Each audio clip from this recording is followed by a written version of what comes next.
Halo Mas On, selamat Halo, siang, salaman dulu. selamat siang. Mas Wah, Indro. lama nggak mampir di warung, nggak lama nih saya. Iya, Sudah sejak sebelum pandemi oh ya, ya. Wah, sebelum udah. pandemi Dulu sampai lama pas diskusi juga dulu. dulu pas diskusi. Dulu belum ada walletnya, Iya. belum Oke, ada walletnya. teman-teman semua, ini nyebutnya apa ya, wedangers wae ya. Wah, mampir wedangers.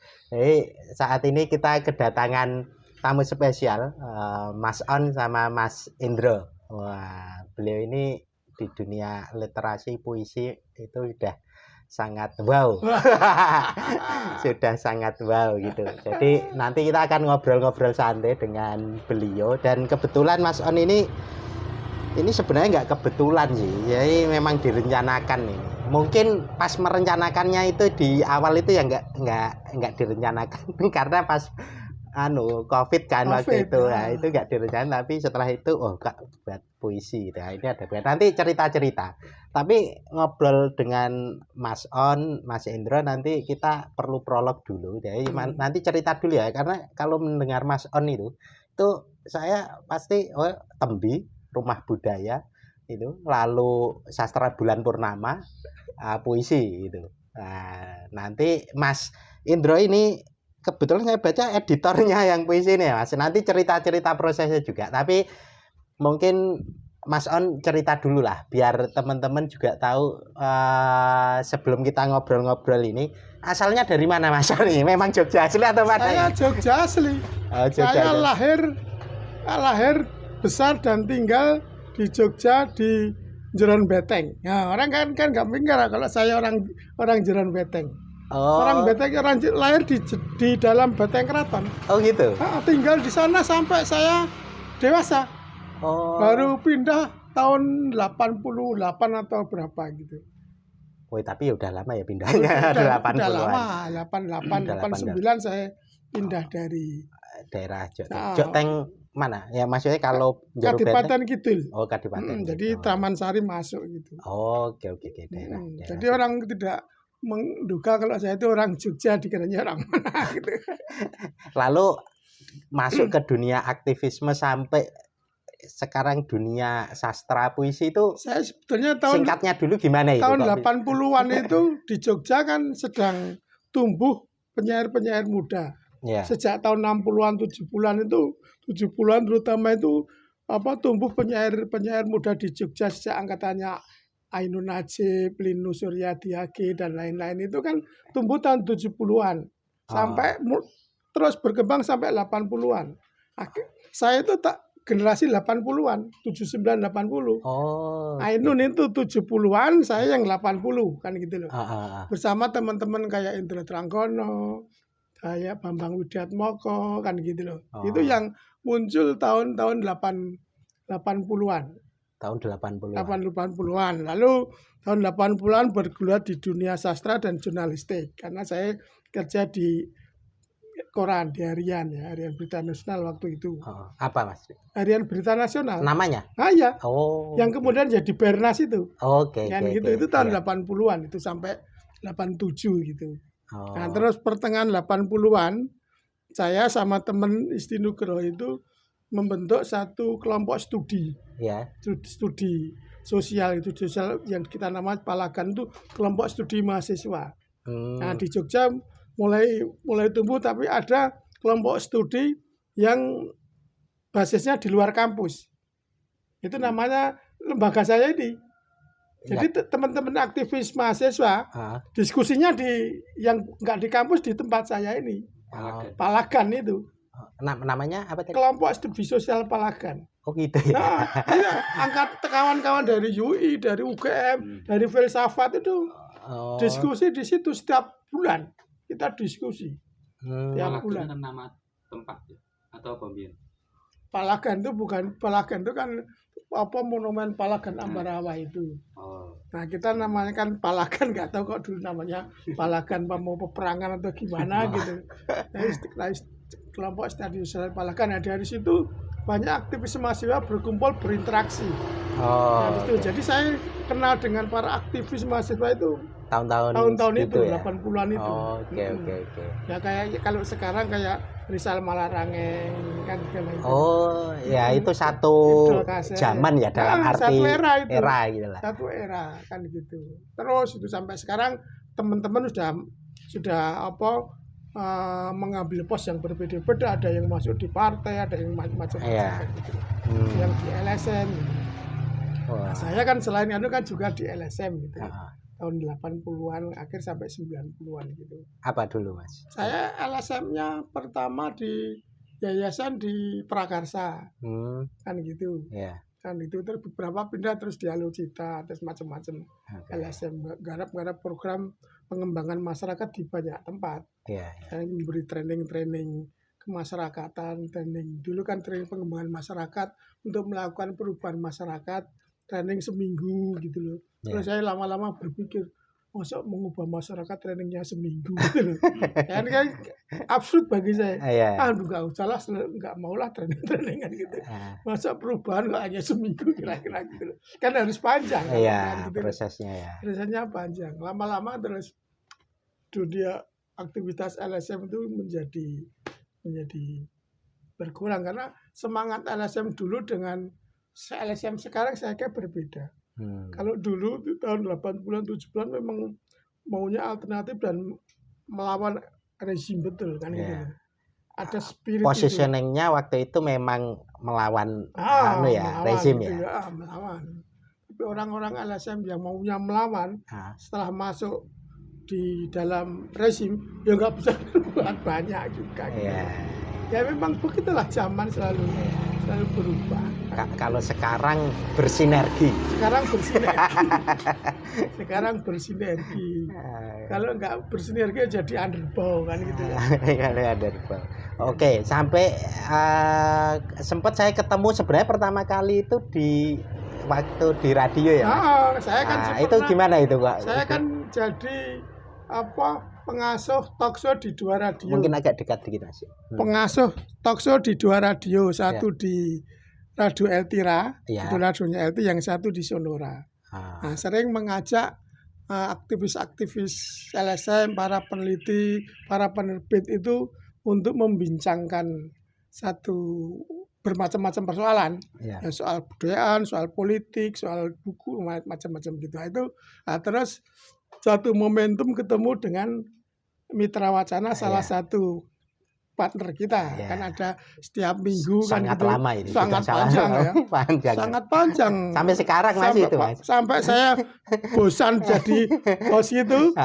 Mitra Wacananya masih di Sonora gitu.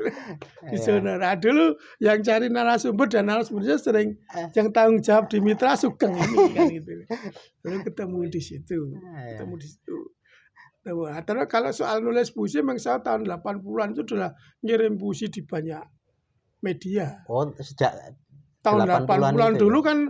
Tahun 80-an itu memang anak-anak muda yang seneng puisi kan semangat untuk jadi penyair kan tinggi kan itu loh. Kompetisinya kuat. Kuat, jadi memang berkompetisi betul untuk menjadi penyair gitu. Tapi setelah kayak sekarang itu ngopo tuh jadi penyair ngopo loh. Tapi kalau nulis puisi kan bukan untuk menjadi penyair. Kita berkomunikasi dengan banyak orang dengan orang lain melalui apa kan gitu loh. Pilihan saya melalui puisi kan gitu. Pembacaan puisi atau menulis puisi itulah cara kita berkomunikasi dengan orang lain.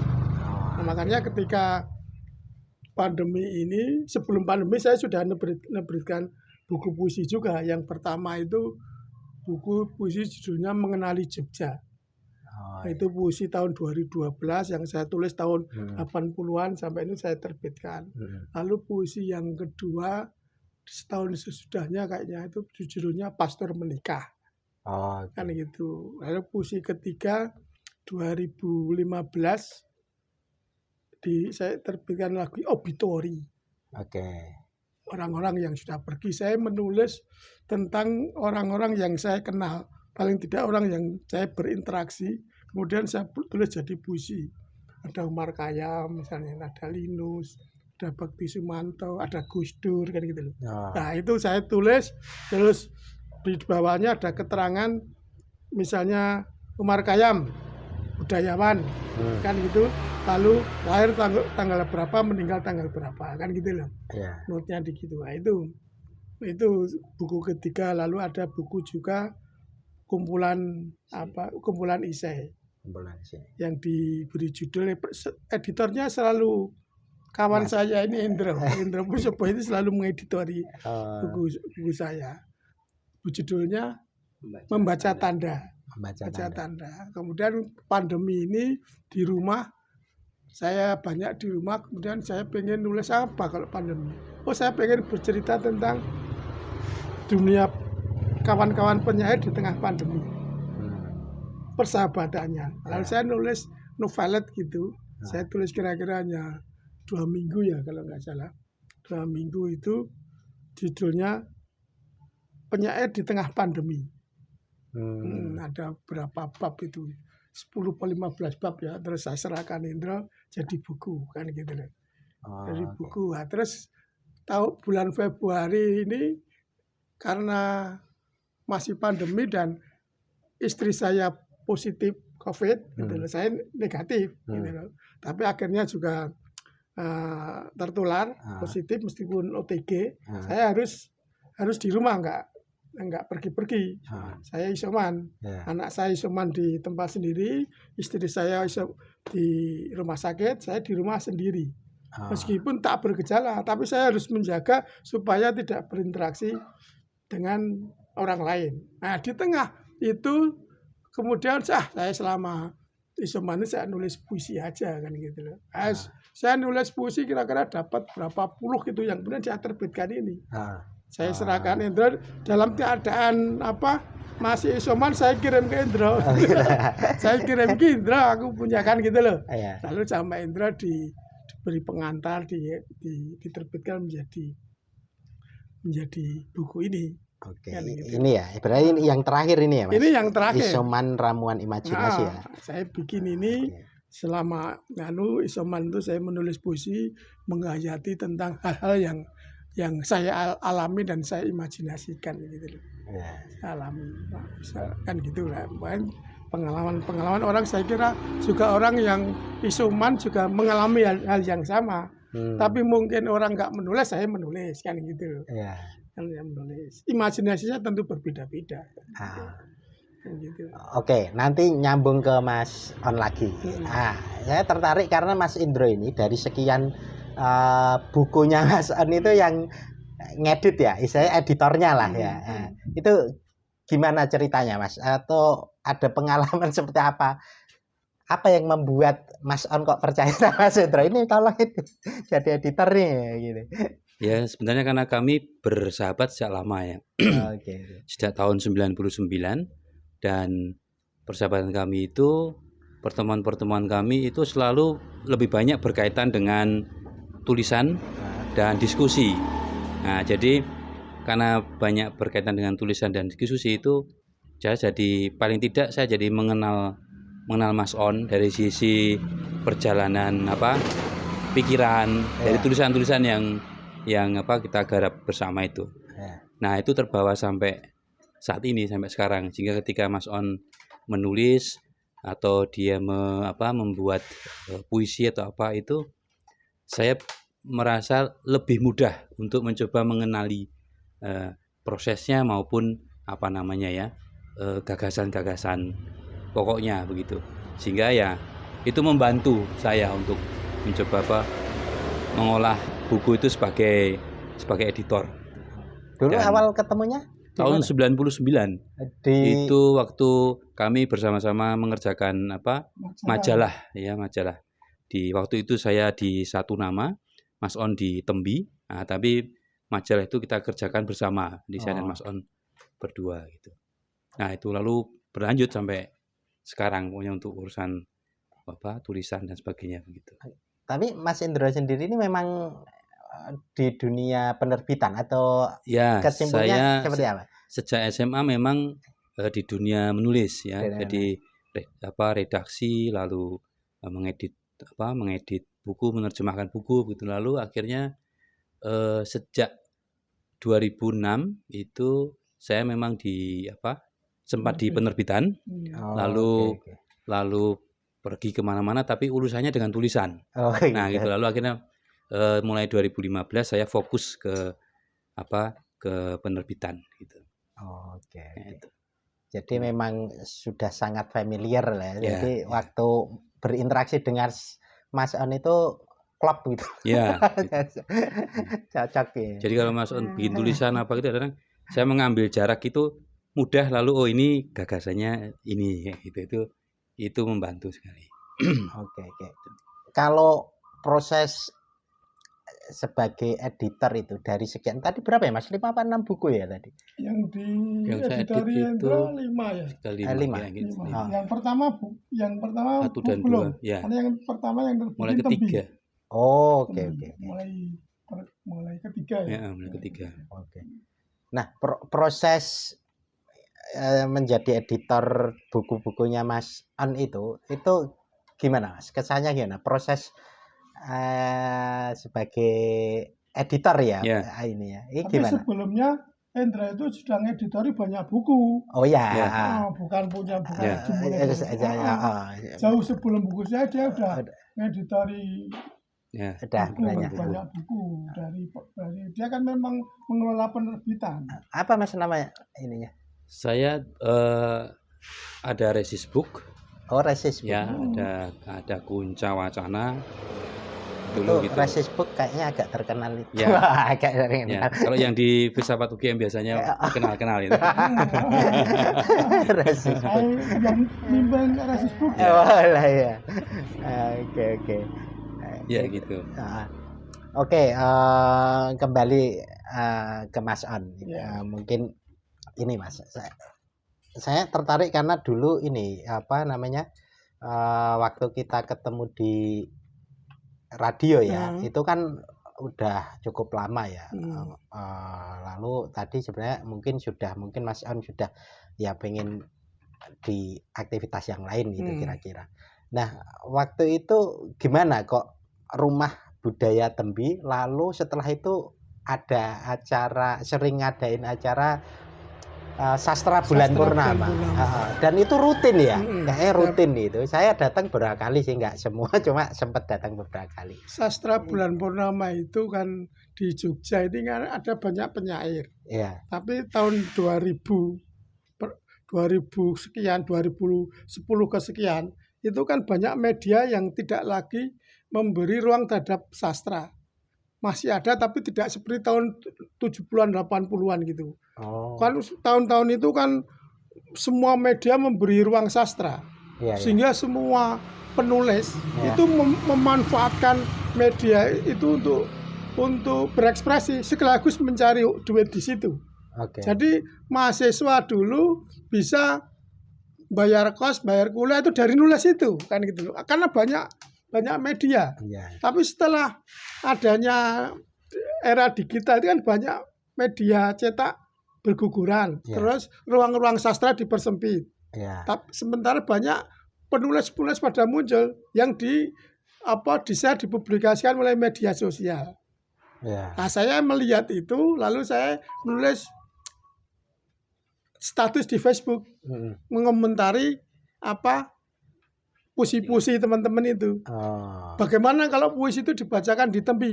Boleh Mas? Oh, boleh. Ya udah. Kita mulai kapan? Sementara karena yang nulis itu orang Bantul, penyair Bantul saya bilang gitu. Mari kita bikin gitu loh. Lalu banyak yang tak ada tanggapan. Kenapa hanya Bantul? Penyair di luar Bantul apa enggak? Boleh dong kan gitu loh. Nah, lalu saya bikin acara, lihat tanggal. Tanggal ini, kalau tanggal ini malah pas Purnama, ya udah saya kasih nama Sastra Bulan Purnama. Nah, putaran pertama 11 Oktober 2011. Itu yang pertama kali? Saya undang sekitar 15 penyair untuk ngirim puisi, saya terbitin gitu, terus tak bagi membaca puisi, dan yang datang banyak. Yang pertama itu datang banyak, dan saya juga punya kawan-kawan wartawan, nah, sehingga semua ditulis di Kompas juga ditulis di media-media lain ditulis kan semakin semakin dapat respon kan, respon. Terus pada saat acara pertama itu ada semacam komentar, saya minta komentar kan. Ada yang komentar, satu penyair senior komentar begini, Mas On, kalau hanya menyelenggarakan sekali itu gampang, susahnya itu kalau berlanjut, saya bilang. Loh ini yang akan berlanjut, kan itu akan berlanjut ini, saya bilang. Begitu terus, begitu bulan berikutnya penyair itu selalu datang dari berbagai hampir setiap bulan. Yang itu yang penyair yang komentar. Okay. Setelah itu bulan ketiga itu penyair dari berbagai kota pada datang pengen ikut baca, ya udah gitu loh. Iya, justru malah kemudian banyak penyair-penyair di luar Jogja yang tampil. Iya. Yang tampil. Karena dulu sempat pas saya datang dari Semarang ada, dari Solo, dari Banyumasan, ya, dari banyak kota di Indonesia. Iya. Luar Jawa juga datang ada, kan gitu loh. Yang untuk bulan Oktober ini nanti, 15 Oktober ini nanti seorang wartawan koresponden Tempo di Australia. Dia tinggal di Australia. Akan datang meluncurkan bukunya. Yang Sabtu besok itu Sabtu besok tanggal 15 kan gitu loh. Itu terus. Tapi lama-lama kan sudah banyak model-model pertunjukan sastra. Saya kira ya nanti mungkin ada formula lain. Saya bikin acara lagi, formulanya lain. Kan gitu. Nah, sastra bulan panen masih jadwalnya selalu saya buat selama 1 tahun. Kalau pas COVID kemarin sempat tetap tapi tetap streaming. Tetap itu. Streaming. Oke. Live di YouTube. Jadi penyair dari berbagai kota kirim rekaman ke saya, terus saya live-kan di YouTube. Gitu. Iya. Yang baca justru malah penyair-penyair dari luar kota. Iya. Dari luar kota. Itu kesempatan juga ya. Sudah episode 133. 133. Jadi sudah 11 tahun. Total ini. 133 sudah 11 tahun. 11. Wah, luar biasa. Oktober ini udah 11 tahun, pas 11 tahun. Iya, 2011 kok ya. 11 tahun. Biasanya kalau pas yang kemarin yang 10 tahun saya nerbitkan buku. 10 tahun sastra bulan purnama kan gitu loh. Nah mungkin nanti saya kalau ada rezeki mau nerbitkan lagi untuk edisi akhir sastra bulan purnama misalnya gitu. Edisi akhir sastra bulan purnama gitu. Gitu. Kok dulu milihnya di Tembi? Nah pas kebetulan saya di Tembi, nggak ada kegiatan, nggak ada kegiatan ya saya bikin kegiatan aja. Lembaga kebudayaan kok nggak ada kegiatan sastra gitu loh. Oke. Tembi itu statusnya apa? Lembaga yayasan lembaga kebudayaan kan. Oke. Lembaga kebudayaan. Kalau tempatnya itu tapi bisa untuk acara-acara penginapan. Iya, ada penginapannya. Itu kan kok yang komersilnya. Komersilnya ada penginapan, ada restoran kan itu. Oke. Tapi statusnya lembaga kebudayaan. Lembaga kebudayaan. Lalu saat ini ya Mas On yang istilahnya ngurusi ya? Yang ngurusin ada juga, saya nggak lagi ngurusin. Tapi sastra bulan purnama memberi image terhadap. Karena kalau lembaga kebudayaan nggak punya kegiatan hanya ngurusi penginapan, ya bukan lembaga kebudayaan. Harus perlu punya kegiatan kebudayaan, makanya ada pameran, ada apa kan gitu. Nah kalau hanya penginapan kan banyak di Jogja penginapan. Hanya nunggu orang datang nginep kan gitu loh. Ya karena memang selain acara-acara dulu pameran lukis, seni rupa, puisi, memang saya sempat ikut yang buat acara diskusi seminar terbatas itu yang di sebelah utara itu kan dipakai juga. Kan saya juga sering menyelenggarakan diskusi-diskusi terbatas kan gitu, terbatas. Jadi menyelenggarakan bukan menyewakan tempat untuk diskusi kan lain. Kita mengerin betul, merumuskan tema, mencari siapa narasumbernya, pesertanya siapa, itu kita siapkan. Beda kalau disewa, orang nyewa di situ bukan lembaga itu yang menyelenggarakan, tapi penyewanya kan gitu loh. Ya. Kan banyak hotel-hotel yang menyiapkan itu. Oke. Kan nah, kita coba. Saya lebih seneng kalau kita mengerin bukan hanya kan gitu loh. Kan gitu loh. Dan mengaring sebuah acara itu nggak mudah kalau nggak terbiasa. Ini saking dari zaman muda. Oh iya. Saya memang sejak tahun 80 sudah sering menyelenggarakan gitu. Ya. Pernah menyelenggarakan pentas teater. Nah, setelah itu mau bayar gede nggak bisa, kata Mbak. Mbak nggak ada ini sepeda kan itu biasa. Oke. Nah, kalau tahun zaman Orde Baru kan mau menyelenggarakan diskusi, menyelenggarakan pertunjukan kan susah kan.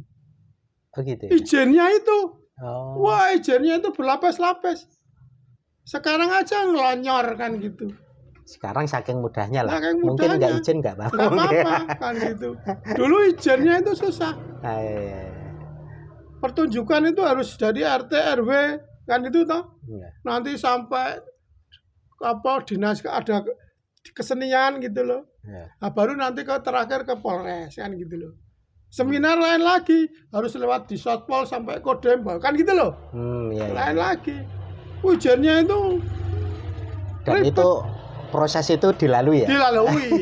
Dilalui. Proses ngurus izin itu saya lalui. Jadi tahu betapa ribetnya kalau menyelenggarakan acara pada zaman Orde Baru. Dan tapi dinikmati kan gitu loh.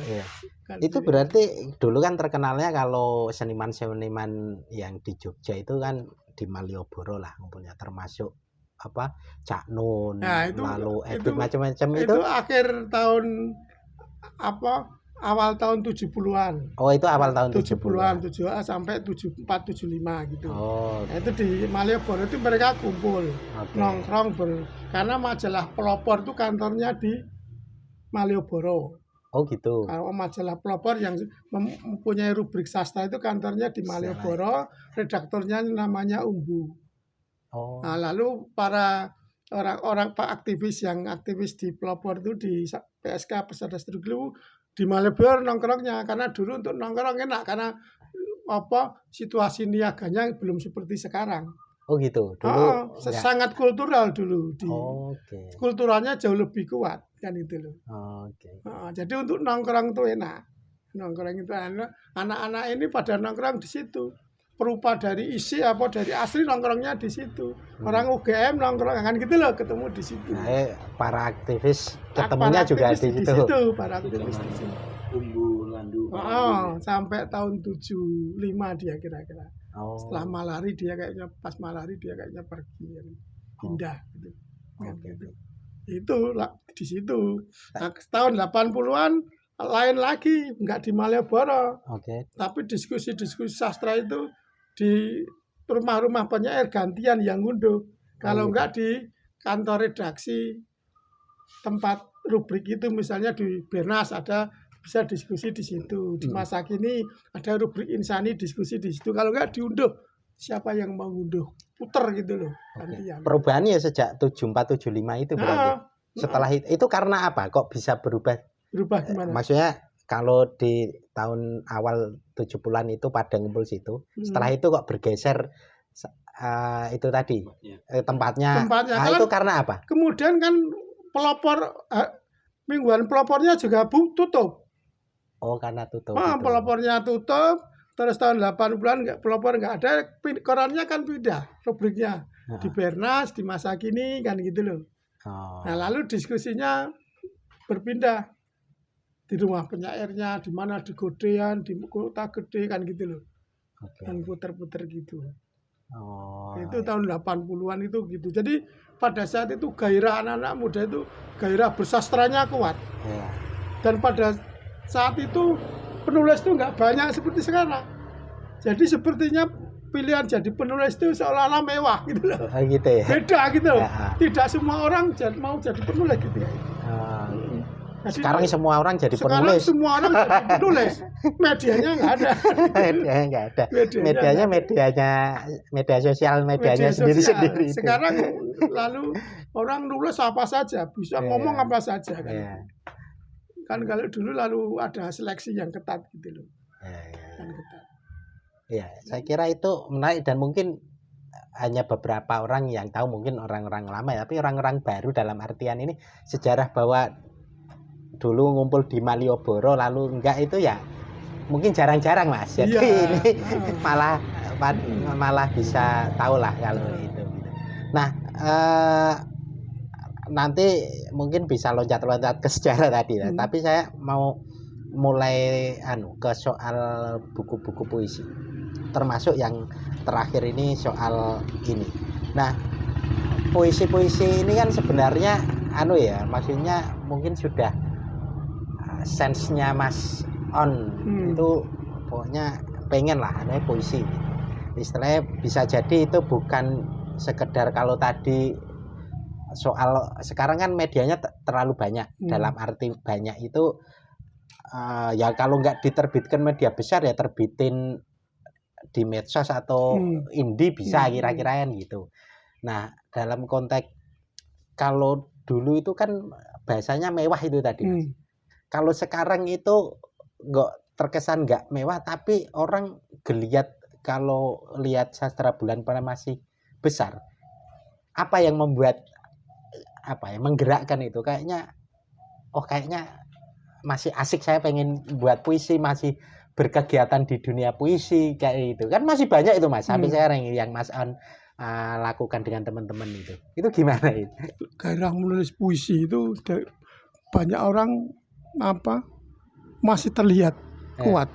Dan penyair-penyair yang sekarang itu berbeda dengan penyair-penyair yang angkatan saya tahun 80-an. Kalau dulu juga sekaligus nulis puisi, nulis yang lain itu untuk mencari honor.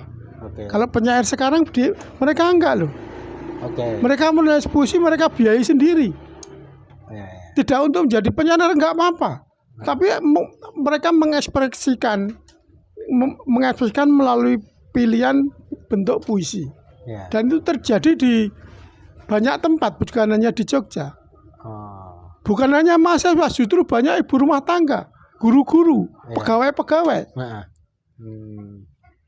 Kan gitu loh. Dan akhirnya didukung, ada komunitasnya yang didukung saat ini. Kemudian terbentuk komunitas tidak hanya di Jogja, di banyak kota ada komunitas-komunitas yang sering mempertemukan itu.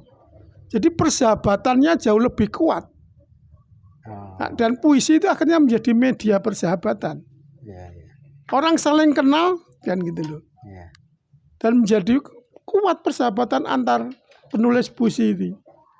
Nggak perlu sebetulnya diakui jadi penyiar atau enggak, itu enggak urgen sebetulnya. Jadi obsesi pengen jadi penyair top itu, sekarang orang top itu gampang, banyak media sosial gitu. TikTok kan gitu loh. Apa-apa bisa. Viral kan, yang viral belum tentu berkualitas, nggak ada hubungannya kan gitu loh. Tapi dunia komunitas sastra ini justru mempertemukan banyak orang yang cinta terhadap sastra, terhadap puisi. Saya juga heran. Sampai 11 tahun ini kok masih terus gitu loh. Sampai terus ini. Nah, ke depan gimana itu? Misalnya proses yang pengen maksudnya rencana untuk khususnya sastra bulan purnama misalkan, atau mungkin ada kegiatan yang lain mungkin formulanya, saya membayangkan formulanya berubah. Akan bentuk kecil gini, kan bentuk-bentuknya kecil kayak di warung gini, diikuti 20-an orang gitu, membahas tentang buku-buku kan gitu loh. Jadi saya membayangkannya, dulu pernah melakukan itu juga tahun 90-an kan gitu loh. Nah, saya bayangkan kalau itu sebetulnya saya kira justru akan baik untuk pertumbuhan buku kan gitu loh. Jadi orang membaca buku lalu kita membicarakan bareng bersama-sama, tidak untuk saling menjatuhkan, tapi membuka dimensi pemikiran masing-masing kan gitu loh. Itu yang saya kira penting, dan saya membayangkan nanti tahun depan akan saya buat formula kayak gitu. Oke. Ini terkait soal buku. ke Mas Indro ini. Ya, silakan. Karena buku ini Mas Indro kan di salah satunya Resist ya, Resist Book ya, di buku-buku pemikiran gerakan macam-macam kayaknya juga lumayan kental ya Mas. Nah tapi kalau puisi ya, sekarang analisis sastra puisi itu lalu dibandingkan dengan buku-buku yang lain, gimana ini?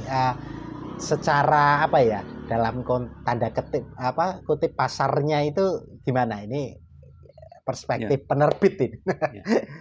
Sekarang ini kan sudah masuk ke zaman yang berbeda ya. Jadi orang menulis puisi itu motivasi yang paling besar yang saya lihat, sebagaimana tercermin dalam ini kontinuitas acara Sastra Bulan Purnama yang sampai 11 tahun itu. Itu motivasi pertama itu adalah saya baca itu sebagai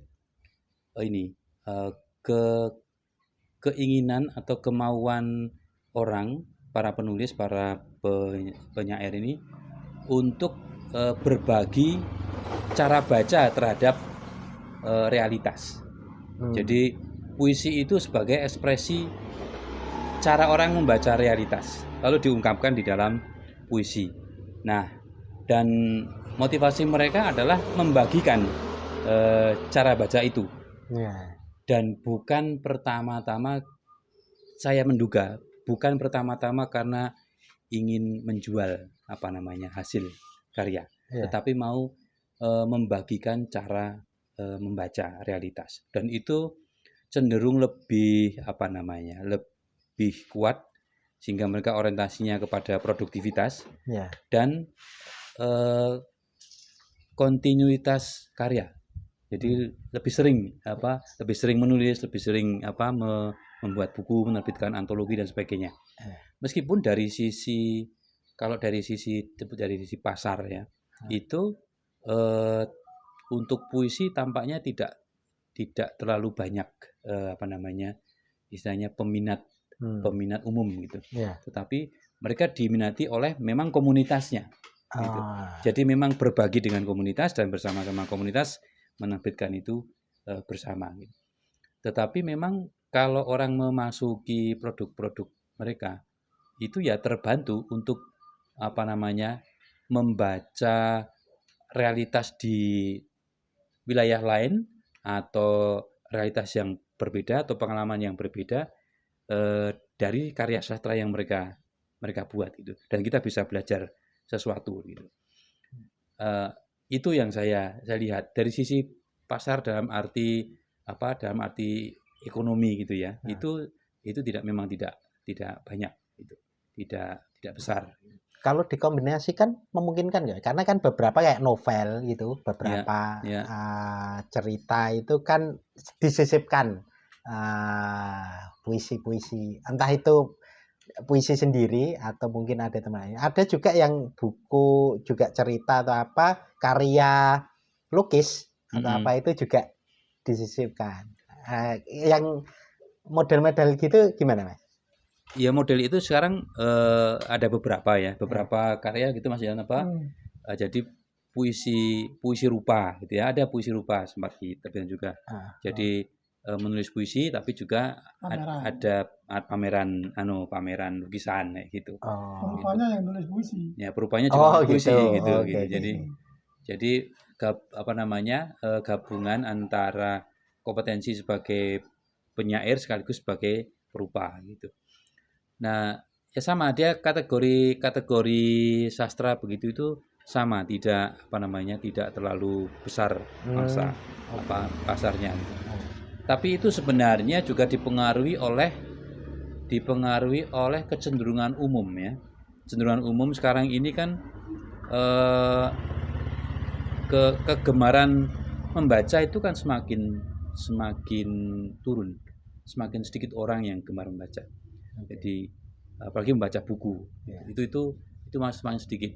Jadi ada salah satu sekolah SMA itu yang dulu kelas sastranya yang disebut sebagai kelas A4 ya, dulu kan ada A4 ya. Ada ya? Ada dulu. Kelas sastra budaya. Jadi A1, A2, A3, A4. Nah, Itu 4 itu ya. sastra budaya. Oh. Itu ada satu sekolah yang kelas sastranya itu favorit. Jadi jumlah anak yang melamar ke A4 itu jauh lebih banyak dibandingkan ke yang ke A1. Gitu. Meskipun dari A1 sisi itu IPA. Meskipun dari sisi nilai kriteria untuk A1 itu oke, tapi orang memilih, saya mau memilih A4 sastra gitu. Nah, di sekolah lain disebut sebagai kelas kambing, kelas buangan ya. Tapi di satu tempat itu menjadi pilihan karena memang ada keasikan untuk setiap hari harus membaca, setiap minggu harus ada laporan, ada tulisan, ada resensi, itu menantang orang. Nah, lalu sekarang ini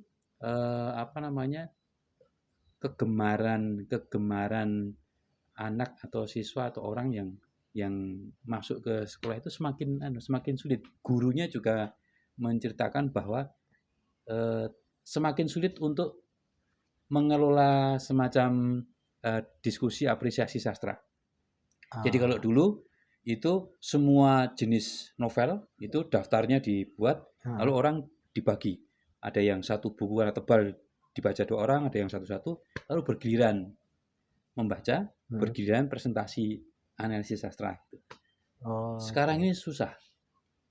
Bahkan akhirnya hanya diwajibkan satu judul novel dibaca oleh semua, lalu presentasi gantian. Sampai ke tingkat itu artinya kan sesuatu yang serius ya dari sisi kegemaran untuk membaca. Nah, dalam dunia sastra sama itu Pak, dalam diri kondisi umum memang mempengaruhi. Nah, yang bisa diamati sebenarnya sekarang ini komunitas membaca itu itu berdasarkan tema ya. Jadi tema-tema itu ada komunitas sendiri dan komunitas itu berjalan terus dan produktif gitu. Dan selalu ada pergantian. Maksudnya temanya itu terus. Jadi, artinya tema yang sama itu peminatnya juga selalu ada. Gitu, selalu terus gitu. Ya karena kayak di tempat yang ini diskusi filsafat itu ya. Kan ada komunitasnya sendiri dan terus berjalan. Gitu.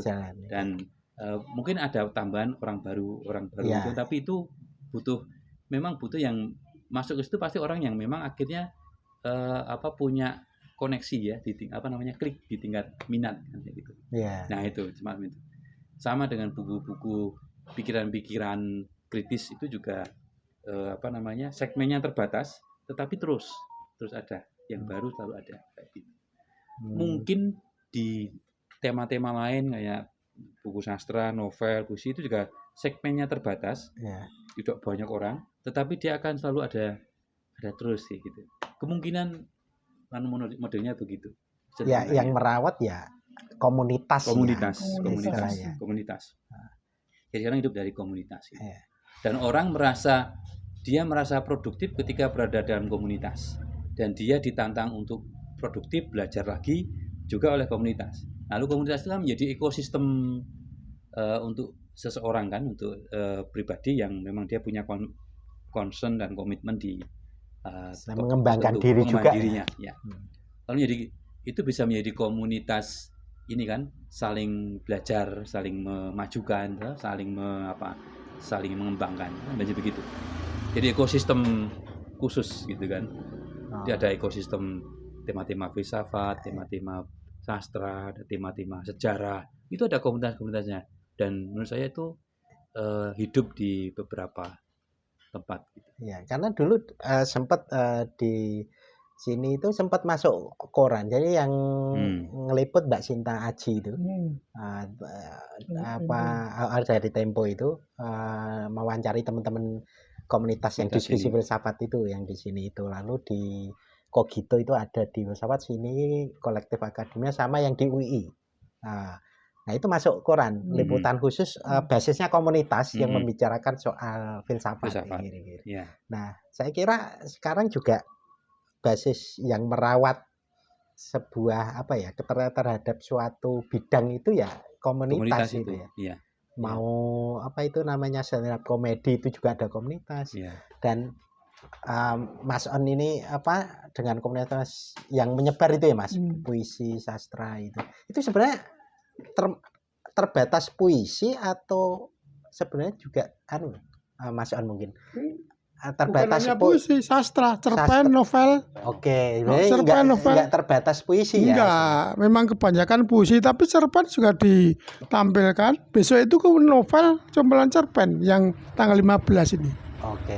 Jadi tidak harus puisi. Tidak harus puisi. Tidak harus puisi, cuma kalau puisi kan pendek, dibaca bisa waktunya enggak memerlukan waktu banyak. Nah, kalau novel kan kalau dibacakan memang harus ada komitmen yang dibacakan penggalanya. Pilih yang paling menarik kemudian dibacakan.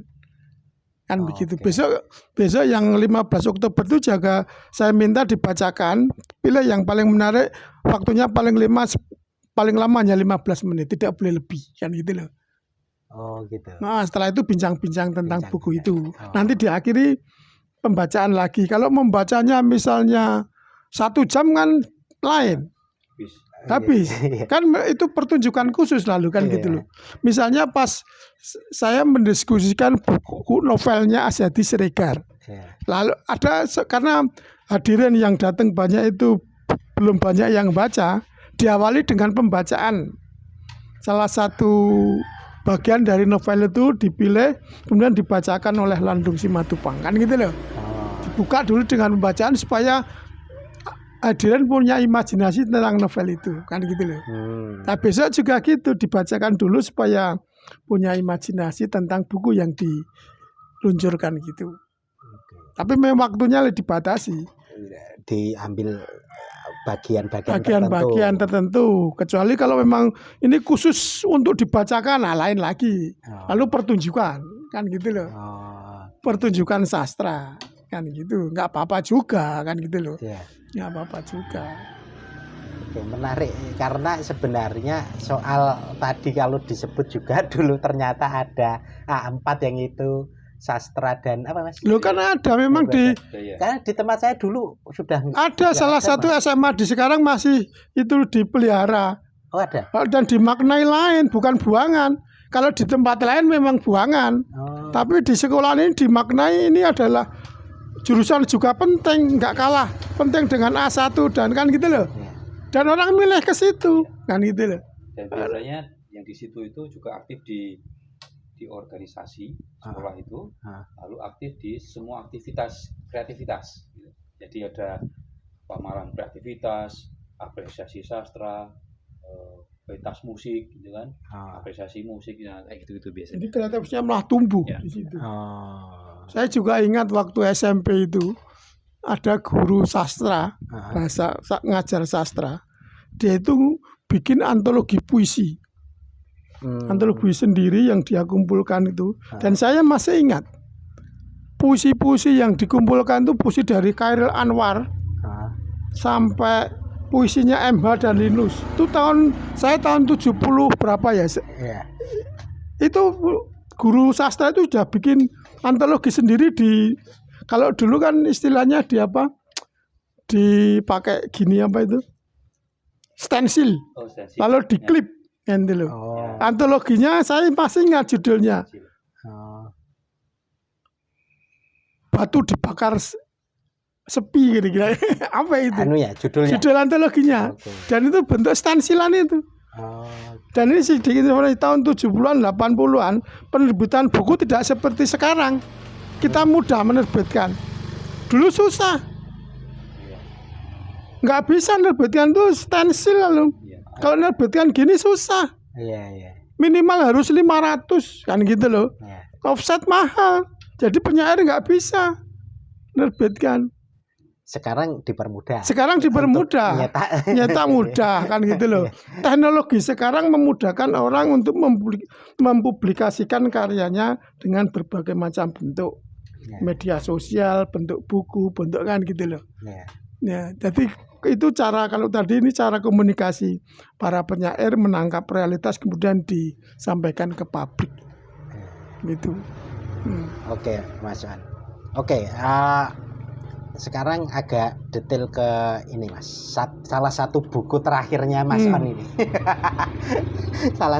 Mungkin sedikit cerita kisahnya ya. Tadi kan baru kisah beberapa puisi itu merefleksikan apa itu? Lalu ini kan banyak ya, ada sekian sampai 60 halaman lah. Misalnya saya nulis tentang isoman. Iya. Teman-teman yang waktu saya isoman itu juga teman di Jakarta juga isoman.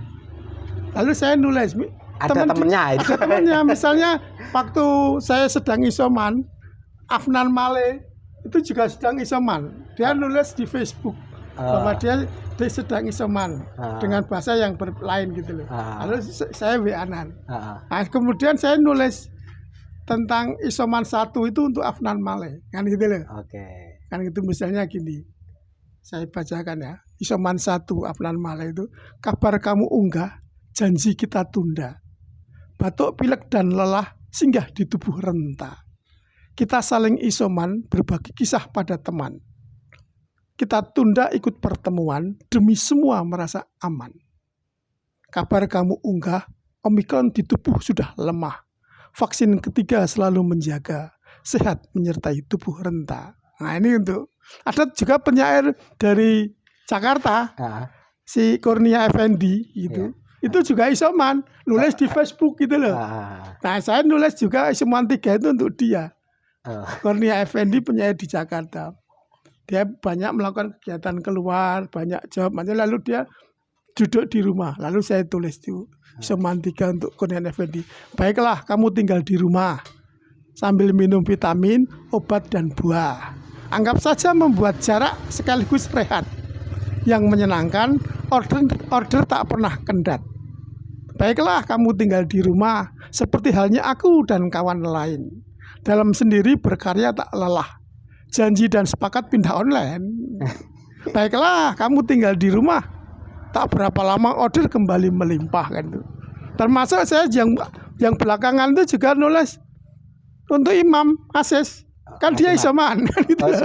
Sempat isoman. Oke. Nah, saya nulis yang keberapa yaitu sama Ahmad Suedi juga. Lebih duluan Mas Imam apa? Lebih duluan saya. Lebih duluan. Dia setelah dari mana jemaah LKIS itu loh.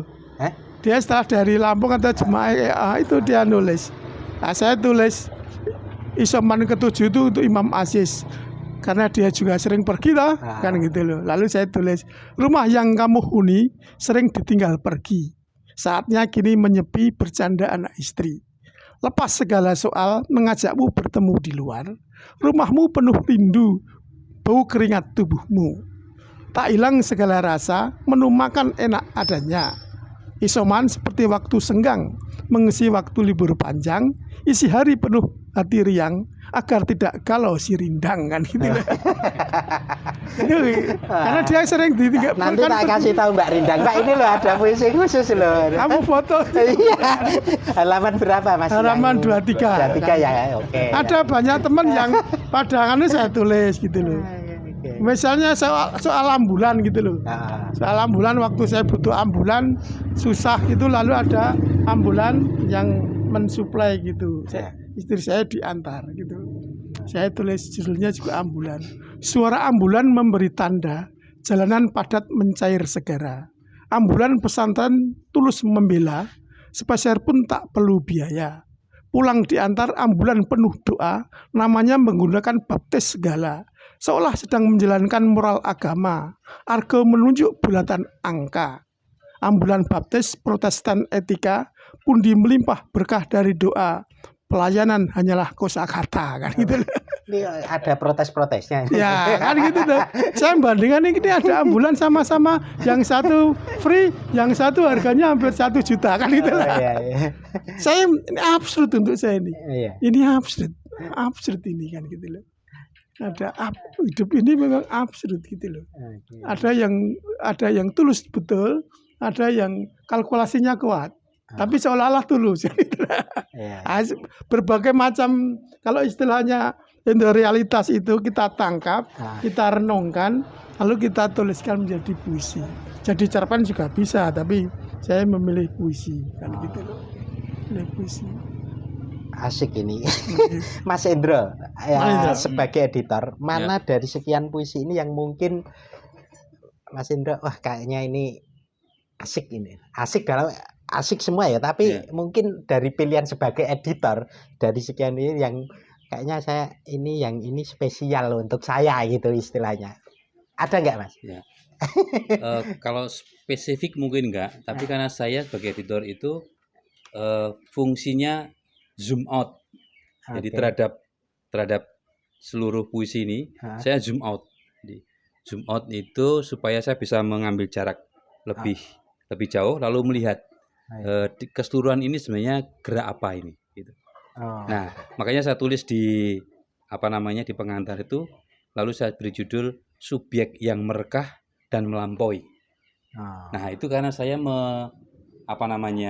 melihat Mas On dengan kebiasaannya dan melihat apa yang dipilih pada saat berada dalam keterbatasan.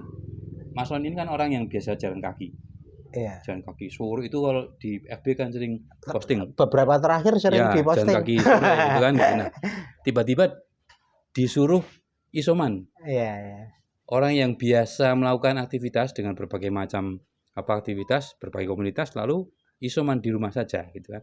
Nah, banyak orang itu stres dan bingung dengan situasi itu. Ada kemarahan dan macam-macam. Nah, Mas On ini dengan semua puisinya itu dia mengambil pilihan. Mengambil pilihan dalam kondisi yang sangat terbatas itu, dia memilih untuk tidak kehilangan kebebasan. Nah, sehingga pilihannya apa? Pilihannya adalah ya menulis puisi. Siapa tahu menjadi buku dia begitu kan. Lalu ada yang saya saya kutip dua puisi itu. Jadi katanya isoman, katanya Omikron terbuat dari batuk dan flu. Aku bilang isoman itu ramuan imajinasi dan puisi. Dia mengambil jarak dan mengambil pilihan. Isoman itu bukan hal yang mengekang dia, tapi menjadi ramuan imajinasi dan puisi. Lalu di kamar, di antara buku, aku meramu penuh rindu. Dia mengolah itu, gitu kan. Lalu yang kedua, membaca buku. Membaca isoman mengisi waktu, selepas 10 hari berlalu sehat menemu, siapa tahu terbit buku baru. Itu penggalan dari dua puisi yang berbeda, tetapi menunjukkan sikap menghadapi pengalaman isoman. Tidak kalah oleh situasi, tapi terus mengambil pilihan yang radikal, dia berproduksi dan kreatif. Lalu jadilah puisi-puisi dan jadilah buku. Nah, istilah ini saya ambil dari istilah merekah. Itu sebenarnya mungkin ini diinspirasi oleh kalau ada suka filsafat itu psikoanalisisnya Freud Jacques Lacan, dan yang dikembangkan juga oleh Zizek. Tabu Zizek. Jadi terkenal akhir-akhir ini. Ya, terkenal. Jadi di sini saya nulis Mas On itu dalam kondisi isoman itu dia menjadi subjek radikal. Jadi subjek yang bisa keluar dari seluruh hegemoni cara berpikir, cara merasa, dan cara menghadapi situasi. Dia keluar dari itu dan menjadi otentik. Nah, ya, makanya saya sebut sebagai subjek yang merekah itu karena subjek yang berani untuk memilih otentik dan menghadapi kenyataan secara berbeda. Nah, itu maka jadilah buku ini gitu. Jadi itu fungsi saya mengambil jarak, zoom out itu dan membaca kira-kira keseluruhan ini adalah sebuah proses Mas On menjadi subjek radikal yang merekah itu tadi dan melampaui. Jadi pengalaman itu dilampaui, dia tidak terjerumus di dalam lalu terkungkung, tapi dia melampaui itu. Lalu hasilnya ya bisa menulis puisi, membaca buku dan lahir buku begitu. Kira-kira semacam itu. Kalau susunannya itu basis apa Mas? Waktu, maksudnya urutannya itu memang misalkan mulai istilahnya tanggal 1, 2, 3 gitu, atau kayaknya tak kumpulin berdasar tema yang ini itu, atau gimana susunan? Itu urutan apa ya? Aku lupa itu Mas. Kalau nggak ada urutannya. Acak aja ya? Iya, pokoknya acak aja. Yang diurutkan hanya yang isoman 1 sampai 10 aja. Itu ada. Lainnya yang peristiwanya mungkin melompat-lompat, tapi dari si judulnya sama lalu dijadikan satu. Oke, ini sesi terakhir karena podcast kita itu biasanya kurang lebih 1 jam. Kadang kurang dikit, kadang lebih dikit. Ya. kadang lebih dikit. Ke Mas Indro dulu, nanti Mas On menutup. Nah, kalau Mas Indro sebagai seorang pegiat literasi lah, boleh kata, selain juga di dunia penerbitan, ke depan, walaupun tadi sempat disinggung ya,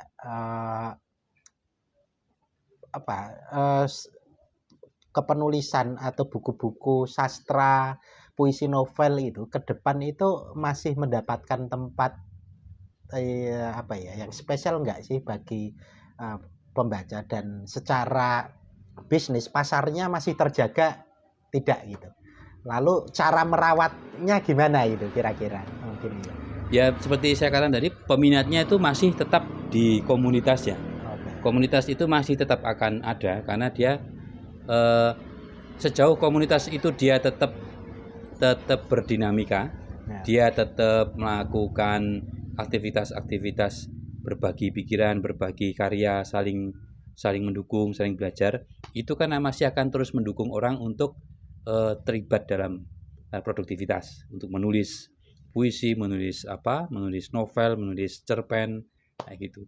Dan itu akan tergantung pada dinamika komunitas itu. Sehingga memang kalau itu hidup, maka komunitas itu akan hidup, dunia sastra juga masih akan hidup. Meskipun dia akan terbatas dari segmentasinya terhadap kelompok-kelompok semacam ini, itu yang utama. Gitu. Nah, mungkin akan ada peminat di luar itu masih tetap akan ada yang suka membaca, tapi memang dia tidak terlalu punya kompetensi untuk menulis gitu. Tapi dia suka membaca puisi, suka membaca cerpen untuk menganalisis, bisa gitu. Nah, biasanya pembaca layar kayak gini tuh itu biasanya adalah mereka yang mereka studi sastra atau studi psikologi atau studi filsafat tapi tidak menulis sastra. Tapi dia mengapresiasi. Nah, gitu kan. Apresiasi, dia bisa menulis untuk jurnal, dia bisa menulis untuk artikel, dia juga bisa menulis kadang-kadang untuk tesis atau disertasi. Nah, itu masih akan ada. Jadi peminat di lingkaran semacam itu, tapi bukan sebagai pembaca umum yang general gitu. Artinya itu masih, saya percaya itu masih tetap akan ada. Oleh karena itu, karena dia tersegmentasi begitu, maka yang disebut pasarnya itu juga terbatas gitu. Jadi dunia kita itu akan berada dalam komunitas-komunitas kecil, segmen-segmen kecil, tetapi ada semua gitu. Memang tidak heboh besar-besaran, tapi kecil-kecil tapi ada semua gitu. Dan bisa jadi di antara komunitas itu saling berbagi. Saling berbagi itu bisa berarti saling belajar, saling mensupport. Komunitas sastra itu mensupport komunitas filosofis, diskusi filsafat, ya kan? Itu biasanya juga dia akan belajar atau akan berhutang pada diskusi sastra juga, gitu kan? Dari sastra dia masuk ke filsafat. Demikian juga yang mungkin studi antropologi budaya, gitu kan? Itu juga akan masuk ke sastra. Atau sastra juga belajar dari antropologi budaya. Di antara komunitas itu bisa saling belajar, baik dari sisi keilmuan, dari sisi metode misalnya, tapi juga mereka akan belajar dari sisi hasil karya semua. Orang sastra belajar dari tulisan-tulisan karya antropologi budaya atau filsafat belajar dari sastra untuk keperluan analisis misalnya itu, dan belajar membaca perkembangan pemikiran misalnya gitu. Nah, saling itu akan terjadi, dan itu tetap akan menjadi dalam tanda petik menjadi pasar itu kan. Tapi lebih tepat itu akan menjadi ya komunitas produktif pensupport sastra dan filsafat, kira-kira gitu. Sastra, filsafat, kebudayaan. Kira-kira saya masih percaya itu. Mungkin tidak heboh gitu ya. Tetapi itu akan saling berjejaring. Dan itu akan tetap eksis lah ya secara ini. Ya. Itu. Dan itu akan menjadi ya pilihannya begitu nanti, kecenderungan hidup kita, membaca kita, produktivitas bacaan akan begitu. Gitu. Terima kasih Mas Indro. Terakhir Mas An, ini soal menjaga kontinuitas komunitas-komunitas sastra ini tadi. Itu walaupun tadi juga sempat disinggung beberapa tempat ada ya gitu. Tapi apakah dalam tanda yang menjamin itu tetap terus ada nggak nih kira-kira? Apa yang bisa menjamin istilahnya mereka selalu terhubung dan menjaga eksistensinya gitu Mas? Ya. Oke. Sebelum jawab itu saya tak ngomong soal editor tadi ya. Oh, iya. Indra itu kalau mengeditori puisi, menurut saya baik justru karena dia bukan penyair. Oke. Sehingga dia bisa membuat jarak terhadap puisi yang sedang dieditori. Nggak ada subjektivitas itu. Kalau penyair itu bisa seringkali malah subjektivitasnya kuat. Yeah. Kalau puisi ini genrenya tidak sesuai dengan genre saya, seringkali lalu tidak masuk kan terus nggak ngeh gitu loh. Yeah. Nah, justru karena dia bukan penyair jadi malah bisa membuat jarak. Mestinya juga begitu. Kalau saya menjadi editor puisi itu saya melepaskan pilihan pola puisi saya supaya yang tidak sama dengan pola pilihan saya itu tidak jelek gitu loh. Iya. Harus bisa membebaskan ini. Kalau Indra itu sepenuhnya bebas dan itu menjadi menarik malah kan gitu. Memang memposisikan diri sebagai outsider gitu. Nah, outsider memang harus begitu. Memang harus begitu, membuat jarak betul gitu. Kemudian pertanyaan kamu soal bagaimana menjaga komunitas. Menjaga komunitas itu sebenarnya hal yang tidak mudah. Karena memang egonya harus diturunkan. Dan tidak menjadi sentral di situ. Karena kalau ingin menjadi sentral dalam satu komunitas, orang-orang akan pergi, kan gitu loh. Orang-orang akan pergi, apalagi lalu dimanfaatkan. Orang punya kesadaran ini dipelotoi kan kira-kira jane. Nah, itu harus punya kesadaran itu. Kita bareng-bareng untuk menjaga komunitas ini untuk kepentingan bersama, bukan kepentingan pribadi. Selalu ada kepentingan pribadi yang muncul, selalu ada orang yang pengen muncul. Iya pasti ada. Dan kita harus bisa memanage orang-orang kayak gitu, kan gitu loh. Juga kita sering menyapa. Kadang kan saya juga datangi teman-teman yang sering datang ke Tembi dari luar kota, saya mampir kan gitu loh. Ke Purworejo saya mampir ada kan gitu loh. Kita datang kita jaga persahabatan itu. Tidak untuk menempatkan dirinya lebih penting dari yang lain. Nah, kalau itu dijaga bareng-bareng, saya kira komunitas ini tetap terjaga loh. Sampai 11 tahun ini Sastra Bulan Purnama ini terjaga dan tidak tergantung ruang. Komunitas itu kan bebas. Boleh keluar masuk, nggak ada kartu anggota, nggak ada hierarki. Kamu masuk ya boleh, keluar ya nggak apa-apa, nggak ada ikatan itu loh. Itu yang fleksibilitas itu yang membuat orang merasa nyaman juga. Supaya semuanya merasa nyaman. Tempatnya bisa di mana-mana, tidak harus di Tembi. Bisa di mana-mana komunitas. Hanya kebetulan pas saya ada Tembi, kalau saya di tempat lain kan juga bisa menjaga komunitas itu. Selama pandemi komunitas ya pindah di streaming, kan nggak butuh tempat, kan juga jalan, kan gitu loh.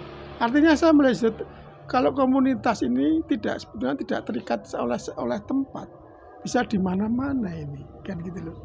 Kalau momentum bertemu barangkali bisa, itu tempat-tempat kan bisa di mana-mana, bisa di lobi hotel juga bisa kok, kan gitu loh. Di warung gini juga bisa kok, gitu loh. Itu saya kira lalu kita saling menjaga bersama, saling menghormati juga. Fleksibilitas itu dijaga, tidak menjadi dikuasai gitu loh. Nah, itu saya kira komunitas seperti itu yang fleksibel itu yang akan terus berjalan gitu. Istilahnya kata kuncinya tadi soal tidak merasa dimanfaatkan itu penting.